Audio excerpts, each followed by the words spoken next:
and welcome to episode 1. Today's guest is going to be Dr. Olga Lucia. She's a cognitive neuroscientist, and we are going to hang out and talk about self esteem. There are so many different layers of self esteem. There's healthy self esteem, there's high self esteem, there's low self esteem, so many levels that I didn't even realize it was that complicated. But we get into the nitty gritty in this episode. So sit back, relax, and join us. And I will introduce Dr. Olga Lucia. Thank you, Dr. Olga Lucia, for joining me. And we are just going to hang out for a bit and chat about self esteem. And can you tell me a little bit more about your story and what brought you to the type of work that you're doing now? So, hi, thank you very much for inviting me. I'm really, really happy to be here sharing with you. It's very, very nice to talk about Awesome. self esteem. My story, well, I have many stories, but we are talking about the self esteem, I reached this point of creating courses and teaching about self esteem because some years ago, when I started my studies in psychology, I realized that self-esteem was a big, big problem, and because it touches everything we do. You know, we have self-esteem all the time with us. Every decision we make, every word we say, every interpretation we make is based on our level of self-esteem. I felt that was so fascinating to work with it, to explore it more, to teach other people how to work to make it healthy, to make it better. So there was this fascination of how working on one aspect that, of course, is not just one thing, but how working on this aspect that has different phases or elements, you will be able to make your life a lot easier. And what I was more what really fascinated me was that when you talk about self-esteem, people always say, it's because you don't love yourself, you don't like yourself, it's just lack of love. And it doesn't have to do with lack of love. So with this minimization of the situation, this like they make a summary very rough and inappropriate about what self-esteem is. Also, I felt very fascinated by this. And then I thought, okay, I'm going to work on it because I also like all the things that not everybody rejects, like these lost causes. I thought I want to work on this cause. I think it's cool. So that's one of the topics of interest for me. And I have been working since 2015 with self-esteem. Yeah. Awesome. So, with your work with self esteem, what are some changes that you've seen people go through as like if in the beginning they were minimizing it and then they decided to work with you or work on that with you, like what are some of the changes that you've seen in people? Well, I'll tell you what the first thing, it's very hard for people to recognize that they have a problem with self-esteem. So I've had many clients or students, as I call them, that they come for whatever other reason, like, no, it's just like empowerment or confidence, or, I have just this problem with this partner, or why this is happening. So they walk around and they are not able to say, you know what, I do think I have a problem with self-esteem.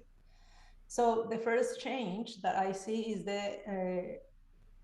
overcoming this shame of saying, okay, yes, I'm going to work on my self-esteem, which is pretty powerful because you cannot change something if you are not able to know what is this thing you need to change, right? Mm-hmm. If you So when they come to me and I say, you need to empower, to change, to make some, to learn some tools for empowerment, but this is called self-esteem. And then I start to explain what self-esteem is, right? And then I talk about other elements of self-esteem, and then people get interested. So I think the first change is the curiosity, probably the curiosity and the openness to that is self-esteem. Yeah.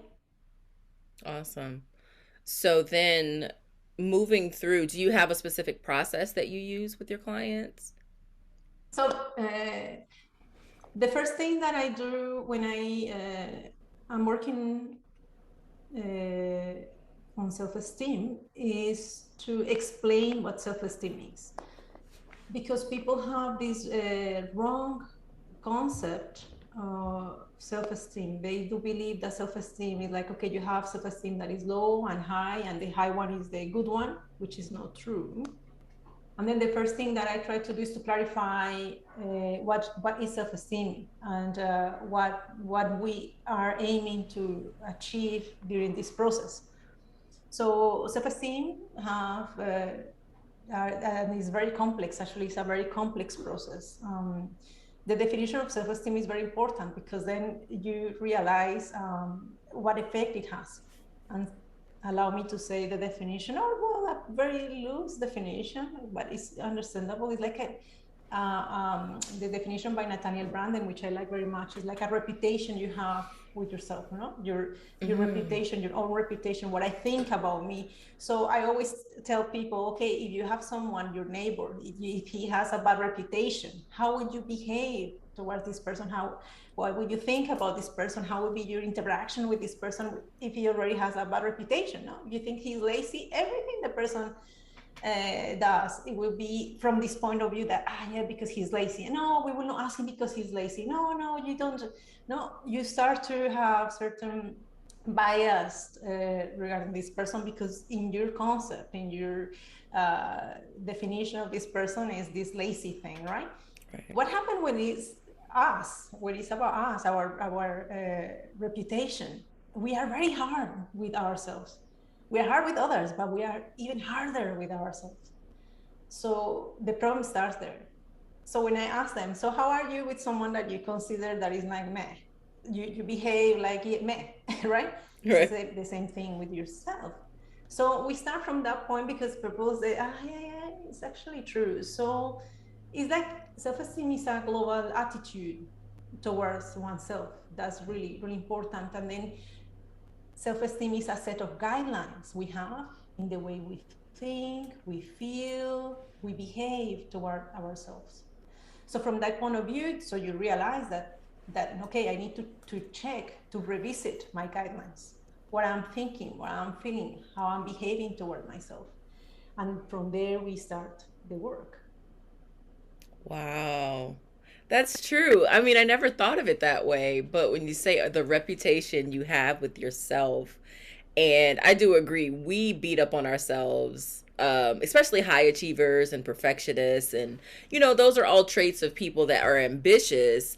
And we tend to be very critical of ourselves way more than we're critical of other people. It's absolutely mind blowing how critical I know I am toward myself and my goals and my processes. And wow, that's awesome. So after you understand and you help them clarify, okay, this is a self-esteem issue, and you bring in the analogy of, dealing with the neighbor that has a bad reputation, then where does it go from there? Does it always go in the same direction, or does it change based on who you're working with? I have three seasons right now, three clients. I've been working self-esteem, and that was is the first time that happens to me. Actually, they have three at the same time, because normally I have one of one thing, someone anxiety, someone other type of issues that we are working on. But the interesting thing that were the three programs, two of them very similar, but the approach to each person was completely different, because the character is completely different. So you talk to the person and you say, okay, maybe with this person I cannot do meditation, for example, right? And with this person I will, because I do use mindfulness techniques. As I said, this is a very complex process. When you are working on self-esteem, you need to work on all these parts, these elements. Like, for example, to know what are your values. These are things that are unchangeable. So you work on them, but how you approach them is different, and the order you follow also is different. So what I want to say is, like, I have these three clients, and the way I have started with each of them is very different, because the personalities are very different, and the needs, the immediate needs are different. So, but basically, one of the very, very important things to realize is our values. That's key. And that's key not only for self-esteem, but as self-esteem affects everything. It's very important to have our values clear. And our values are also like a compass, like a set of guidelines or qualities I want to have in my life, right? How I want to live my life, what qualities I want to have in my life. And then it's very important to know what I want my life to be about. If you don't have clear, and people have the tendency not to have this clear, they think they know, they don't, because they don't stop to think. And that's why mindfulness is important. Mindfulness or awareness or whatever. People, you say mindfulness, they're like, oh, don't talk to me about it. They don't want to hear about it. But mindfulness is not only meditation. Mindfulness is being present, to be present in what's happening here right now. And I can be present, I can be mindful now when I'm talking to you. I'm fully present, trying to pay attention. Okay, what is she asking me, what I want to say, what can, like fully present. I can be present washing the dishes, I can be present taking a shower, I can be present just sitting, feeling my body in contact with the space, with the chair. And then it's very important to be present, because it will allow me to know what I'm feeling, what I need right now, which is self-compassion. So everything starts to unravel. You see many parts that we need to work on. So basic is, what do you want in life? So you say, yeah, I have this problem with my partner, and many of these problems are because of low self-esteem. Some people have the problem because of high self-esteem. And what you need to aim for is for healthy self-esteem, which healthy means, well, I can make the clarification. High self-esteem is when yeah, you feel powerful, like you see, this person looks so confident, but it might be pseudo self-esteem, in the sense that it is based only in achievements. Always that I get, as long as I am successful, I will have a high self-esteem. But when things don't work out, so my soul is destroyed, and my mind, and I fall into this well of doubts and darkness.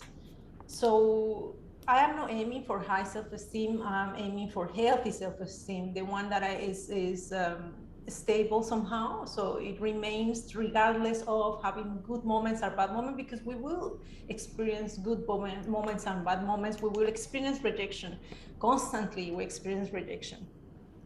Just yesterday, I was giving some vouchers or flyers in the street. Everybody said no. I was just checking myself and seeing, I said, okay, do you feel rejected? Just a silly example, but every time, every day, we might experience rejection. Is very common, and I need to be I need to have the tools to overcome these small or big rejections that I experience in life. And so many of these high self-esteem people are basing their high self-esteem on achievements, and we will want to be detached from achievements to keep our self-esteem healthy, you see.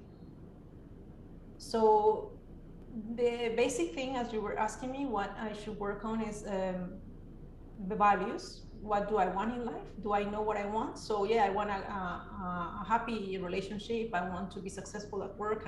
Okay, how does it look like? What do you mean successful? What, I don't know. I haven't thought about it. Okay, what do you mean having a good relationship? I don't know. I want a husband that is supportive, that see always someone else doing something, no? And supportive, someone who will be nice to me, who will be respectful. So you never think about. I say no, but I'm not talking about the value, what the other person is doing. I want to know what you want your life to be about. So we need to start making this shift. And I have, this is so frequent. People come and they always talk about the other person, the difficult, but that you can't solve the other person's behavior, but you can solve your behavior. So we start from there, shifting the responsibility. It's very cool when I say, I actually, Laminsky she affected me. I'm doing bad because I was her friend and she did this thing to me. It's very easy to say, it's nicer to say, she did that to me, so I don't have to worry. But why did it happen? Why did we have this interaction? What was my role there? So you see, values, responsibility, we shift the responsibility, because only when I become responsible for what is going on in my life, I will be able to change it. If I give you the power, I have my values. I say I have very clear what I want, right? But I still put the responsibility in people around. I'll be happy. Yeah, I want a happy life. I want to be joyful. I want to be honest. I want to be respectful. But my friend Lamiski is not respectful with me, so that makes me suffer. Or my husband is not respectful with me, so we start to we need to change that mindset of others doing to me and what I can do for me. That's very important. So that is the first steps in the process, is to explore your needs, your wants. What do you want your life to be about? And then to become responsible, to stop saying this did that to me, it is not working because they rejected me. Yeah, of course life is unpredictable, and of course we don't have 100% control of things, and of course people are mean, and of course they are disrespectful, but also there are people that are helpful, there are people that are nice, sometimes life goes as you want. But regardless of that, I I need to build my strengths. I need to build skills that will allow me to overcome these obstacles and these difficulties. That Yeah. was a too long answer. No, I love it. I love it. I think all of it fits together. So you say that you go from understanding that self esteem is the reputation that you have with yourself, and then you understand your values, your needs, your wants, what you want your life to be about. That is so important. It's so crucial. And like you said, a lot of people don't stop and really think about, like, what do I stand for? Like, what is it in this life that I want and what do I not want? Because I think understanding what you don't want is just as important, because when we talk about how other people affect us, I think for sure they can affect us. But does my self esteem take a dip when other people do things to me? Or, like, you get what I'm saying? Like, taking the focus off of them, but also understanding, like, use them as a tool. Use them as a tool to say, okay, you did this, but guess what? I'm unshakable. I still feel good about myself, even though you did or said that thing to me. But then I think that moving further in self esteem, that helps us create our boundaries and what we are willing to put up with. Because I think what we're willing to put up with says a lot about our self esteem as well. So, going back to the values that one should have to be able to have healthy self esteem, can you give me an example of some of those values that would make that quest successful?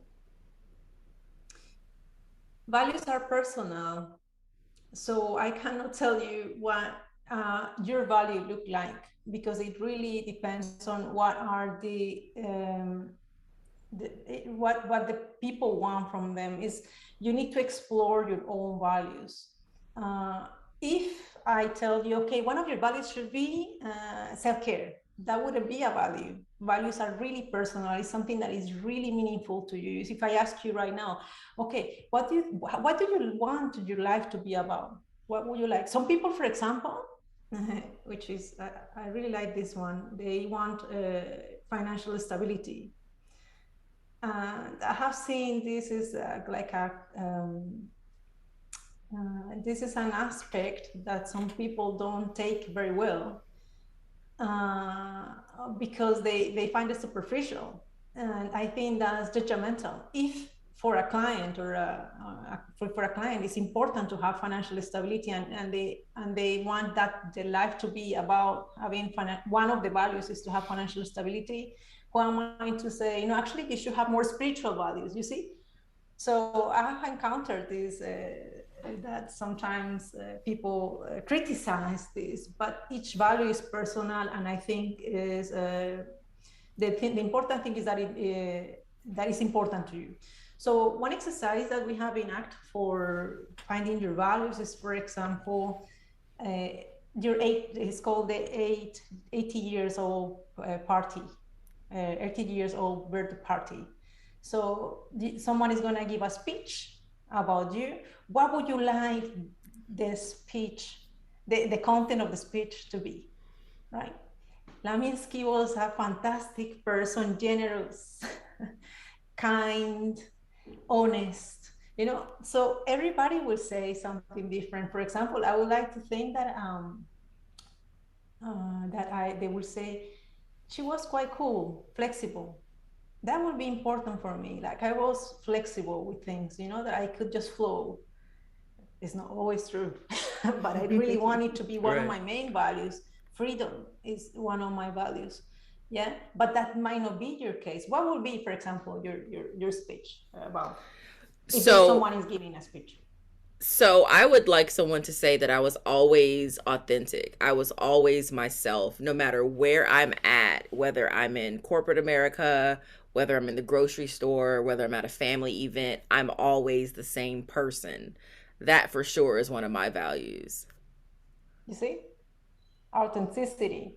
For me, freedom is super important, and to be flexible, because that will give me freedom.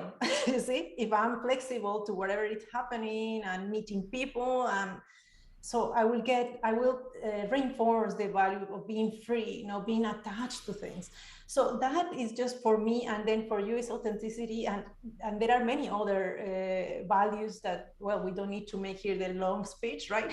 Right? But that's one exercise that is good for me to start, um, to consider, okay, what I want my life to be about. If I look back, what do I want it to look like? What I like me to see, to remember, what I would have liked to have done more. So the values is just the quality, but then you start to do behaviors to bring life to this value, right? So you to your authenticity, you will never stop being authentic. So authenticity, you need to is a quality. You need to do things for it to show that you're authentic. If I ask you what does authentic look like, so how will I know you are authentic? Right. Well, I guess being authentic is an essence for me, just knowing that I'm comfortable in my skin. And I think that's something that human to human, you can feel whether or not someone's comfortable and confident in who they are by the way they speak, by the way that they treat you as well. Yeah, so you probably that you say, yeah, I will speak always when I think. I will you will bring other values in, so other values will emerge probably when you are doing this, right? But then it's not only important to know what you want and what are your values, but to start every day to give life to these values. So you sprinkle your life with behaviors that will every day. So you sprinkle your life with values, doing behaviors that will make this value to become alive. It's not enough with knowing, I want to be respectful. Then someone called you the phone. What are you talking about? So no, for example, if I tend to be aggressive with my cousin, for example. So if I want to bring the value of respect, an example, so I might say, okay, next time when I talk to him, I will be more kind, more patient, and in this way, when I talk to him, I will bring this value of respect to life. No, you find ways, and it's very personal, because what you for you it will mean respect. For me, will mean one behavior mean one thing, and for me it means another thing. So it's really, really personal. So the point is that I cannot tell you what value would be good for you to have a healthy self-esteem, but I can tell you how can you can explore that. Once you start to work and to behave according to your values, then your self-esteem to start to get reinforced and to be nurtured in a healthy way, because every time you behave according to your values, you will have a positive reinforcement, most likely than not. So each time I do behave, for example, if I'm a very impatient person, which I am, if I say I want to be more patient, and then I say, okay, how I want it to look like, what behaviors can I have to bring this to start practicing this to be patient, because I want it to be an important part in my life. So each time I achieve that, I behave regardless of how others respond. I will feel positive about it, right? Oh my God, I could keep calm. I could be patient. I could wait. So I will feel positive about it. And then here I come to another point. Everything starts to, like it's a chain, comes to to tie together. Positive thinking. It's not about positive thinking, but about positive feeling.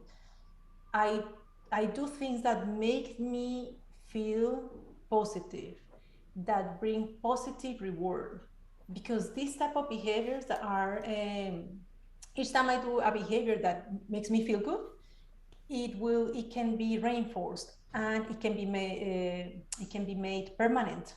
So the more I behave according to my values, the more positive experiences I will have, and that will mean that I will have more of this type of behaviors in future. It will make me feel good. It will give me confidence, because it means, oh, I have control. I have decided to do this new behavior that is according to my values. So I'm doing something. It's not make it until you fake it until you make it. It's not about that, because I do really truly believe, okay, this is my value. I really want to this to. I'm gonna start behaving in a coherent way. So you start to see how your behaviors, your decisions, your actions start to have an effect directly in your life, and your confidence start to grow. And then I'll tell you another thing. Self-esteem is about being confident that you can always learn. So self-esteem is related to behaviors that the self-esteem suffers because we keep doing behaviors that are not useful, that bring pain to us, that are unhelpful behaviors. But we learn that once we start to modify that set of behaviors that we have, we start to gain confidence in our ability to learn that we always have. Brain is plastic, and then we always can learn new things. So this the saying that an old dog cannot learn new tricks is a lie.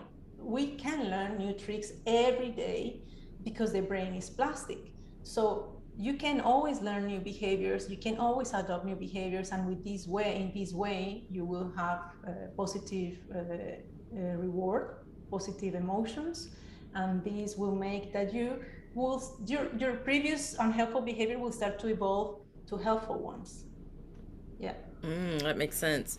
So, what came up for me while you were saying that was when you start to shift those behaviors, it ties back into that reputation thing. Like you start to improve your reputation with yourself because now you're Yep. able to metaphorically give yourself 5 stars. So it's like I handled that the way I wanted to handle that, not in a reactionary way. So I feel more confident and I trust myself more. How do you feel that self esteem plays into the idea of trusting ourselves? Yeah, it is important because it's part of it, right? So I need to be aware that I can always learn, which is basic in self-esteem. And one tip, when you are having your self-esteem low, try to learn something every day. This is what I have an ebook of 10 tips or some tips, 6 tips, I don't remember, but I have an ebook with self-esteem because I have so many programs Right. and things like that that actually I don't know now the ebook what it says. But anyways, if it is there or not, one of the tips that I give people is every day you try to learn something new. So learning something new, it gives you it starts to grow your confidence. Oh, I can always learn, which is very important. When you see that you can learn, you start to trust yourself, because you say, I can learn to do this, so I can trust, I can learn. There is a reinforcement. You always can learn, but you need to try. The problem with self-esteem when it's low is that because we fail, we fear failure, we don't try. And when you don't try, then you will never have the opportunity to modify things and start trusting yourself again.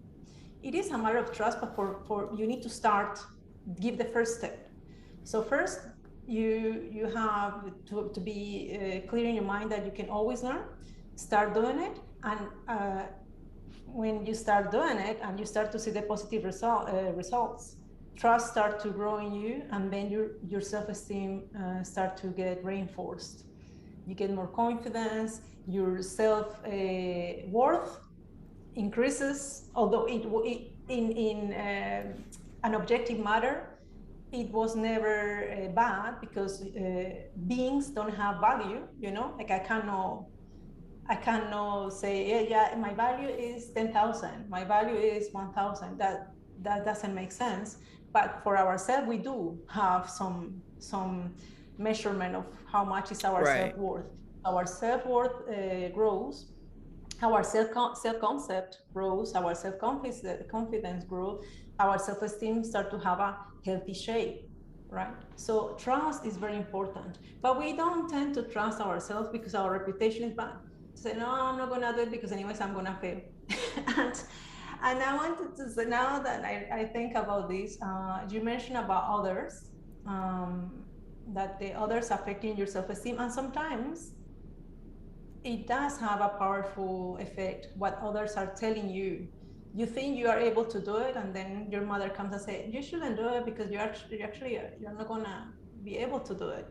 So it's this other voice. Here it comes also negative thinking or false beliefs, that these false beliefs or core beliefs that come from our childhood or our teenage years, we have heard from someone else things about us, and we just start to believe that. So we need to uh, to go through these thoughts and just try to do what matters, regardless of these core beliefs. Because only when you start to do these behaviors and those things that really matters, you will start to break these beliefs. Telling myself I'm beautiful, I'm beautiful, I'm beautiful will not make me beautiful, right? Or whatever beauty means for me. Beautiful could mean be kind or whatever. Being kind, being having behaviors that make me beautiful will make me beautiful. No, the thought of changing my thought, or because before someone said you are fat and ugly, which happened It always in the happens. past. That always When I happens. was a child. So will not destroy or will not break that belief. The only way to break those beliefs is to behave in a way that will show me that those beliefs are not right, and I do have full power to do that. Right.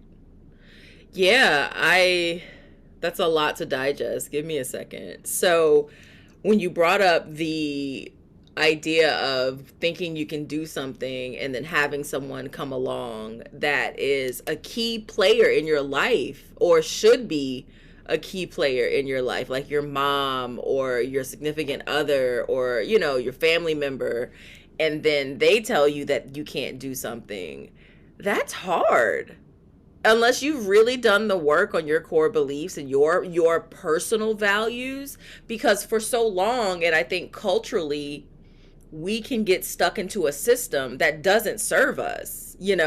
We can get stuck into thinking, well, this is what mom did, this is what dad did, so I guess I'm going to do that, when you can do so much more if you believe that you can.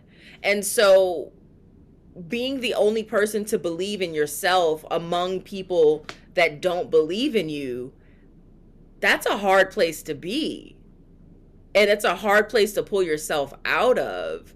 And so if someone were to walk up to me and say, oh, well, yeah, you can't do that because you have self-esteem issues, like, that would be harder for me to hear than my mom telling me, oh, you can't do that because of so and so, because you trust your mom. You want people around you. You want people around you that you can trust, but you want to trust the people around you. You know what I'm saying? So just because that person may love you doesn't mean you can trust what they say and their opinion of you, because only you know who you truly are, and only you know your true values, your true dreams, what you really want out of life, when some of those people that are around us may not share those values, but they have an opinion about what we want to do. Yeah, we all So have an opinion, no? Don't we? yeah. We all have an opinion. But I'll tell you something. When when someone from outside, a loved one, gives the opinion, and it's not the opinion we want to hear, we tend to take this as an attack, right? Which could be an attack, but the purpose normally is not an attack. Someone who loved, who is an important person for us, or who is a loving, is an important member, family member, or whatever, very close person, a good friend or a partner. They give their opinions from the best place in their heart. The problem is, what is their state of mind? Are they suffering? Are they having a good moment, a bad moment? Do they have experience? But definitely, so they say what they say the best they can, and because they have another perspective. Now, assertiveness and active listening. Here is very important in assertiveness. As I mentioned before, is a type of communication and style of life. And it includes not only how I talk, but also how I listen to things. Then when your mother says you are not gonna succeed in doing this, rather than listening to the tone of voice or the whole negative concept of this phrase she said, it would be good to say, okay, what is she saying then? What part I'm missing here? You see, with curiosity, because sometimes, and most of the times, when we receive a criticism, there is some small percentage of truth in their perception. So if we just listen to, is it true? So, we always say, oh, why is it? Yeah, she wants us to go against me. Like, see the negative side. But if you just look at it like, is it true? Is it true that it's not gonna happen? Why is she saying that? Maybe she's saying behaviors that you already had before and that are leading you exactly, you are walking exactly the same path you were walking before. Like, like you failed before, and then she sees exactly the same pattern, and then that's why she's saying, well, she's not gonna succeed, to give you an example. Or oh, I lost my point of thoughts, because I was thinking about another example now that could be. But the thing is that it is always expected that when someone affects you, you have to heal yourself, right? They don't come and apologize, they hurt you. They don't come and say, okay, I'm sorry, I hurt you. You have to heal yourself. But regardless of that, it is important for you to consider if the information you are listening has relevant things that you can take and then help you to grow, or if really the person is not in a good place right now. Some people talk about toxic people, which I don't like that word, because we all have been toxic. We all have bad times. I have had like periods which I think I'm not negative, but probably I have been very negative, so nobody wants to be near you. I think we all have those periods. So I think, I don't know, but I do believe I have been in that place as everyone. We have had areas, days, or periods, I don't know. And sometimes you also need to consider, okay, this person now is telling me many negative things. I don't have the resources to deal with it. So probably the best solution for now is to allow it to be as it is. I will not go and visit this person so often, or I will not talk about these plans with this person, because I don't have the resources to deal with the opinion the person has, and because I don't think she has or he has a clear idea of what I want. You have to be able to decide when is the moment to withdraw, or when is the moment to listen to the opinion with curiosity, you see.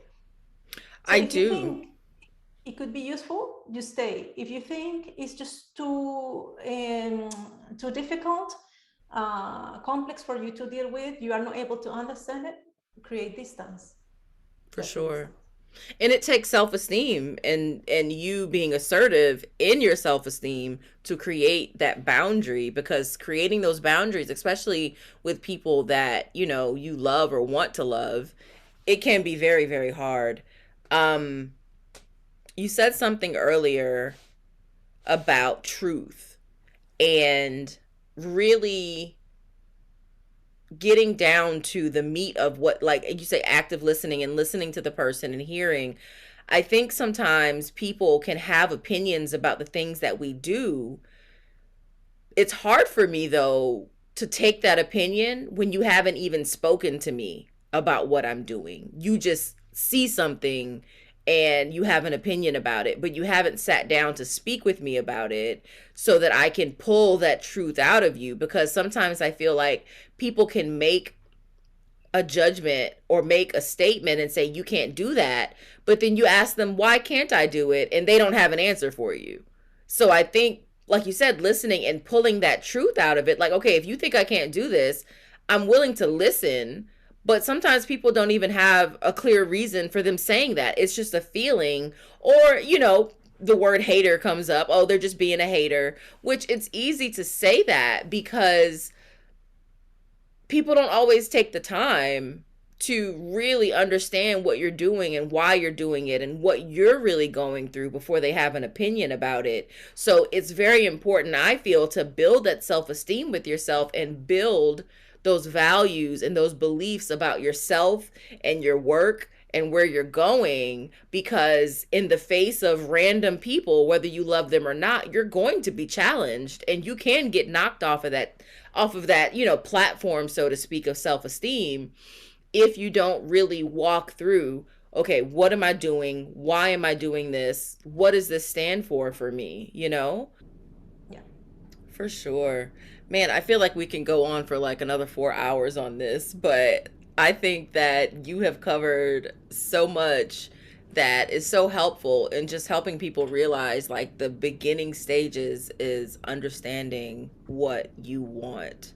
That is the very beginning, so that you can understand what you want, and that leads you to your next step. And then understanding that you deserve whatever you want is the key too, and that's a whole nother 2 hour session on deservingness and all that stuff.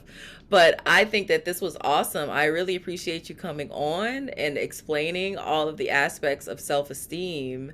And man, there's just so much to think about. So I'll be linking to, go ahead.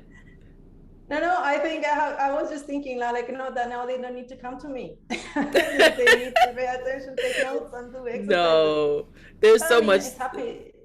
Go I'm ahead, happy sorry. to share, and it's good to people feel ashamed when they think about self-esteem because society doesn't see this as a good thing. But it's the same as when you have a problem with anxiety. You say, I have anxiety. It's easy for people to say, I have anxiety, I have social anxiety, I'm shy.